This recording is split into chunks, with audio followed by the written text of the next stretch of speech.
গুরু পরম্পরাই গুরুবর্গ। গুরু যে পরম্পরা আছে কৃষ্ণ থেকে, এরাই গুরুবর্গ। আচার্যগণ তারাও কি গুরুবর্গ হলো তাহলে? অন্য মঠের যিনি আচার্য গেলে কি আমি তাকে গুরুবর্গ? সবই গুরুবর্গ এরা। অন্য মঠ এবং আগে যে সব ব্রহ্মা থেকে আরম্ভ করে ব্যাস, নারদ, স্বর্গস্বামী ইত্যাদি, তারপর মাধবেন্দ্র পুরী ইত্যাদি, মধ্যাচার্য, রামানুজাচার্য, নিম্বার্কাচার্য, বিষ্ণু স্বামী, এরা সবই গুরুবর্গ, সবাই গুরুবর্গ।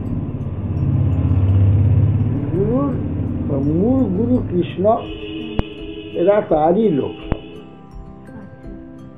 যে মূল গুরু তার যারা সবই গুরুবর্গ।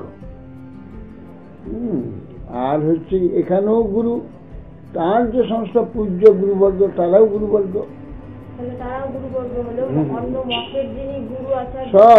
সবই গুরুবর্গ, সবই গুরুবর্গের মধ্যে।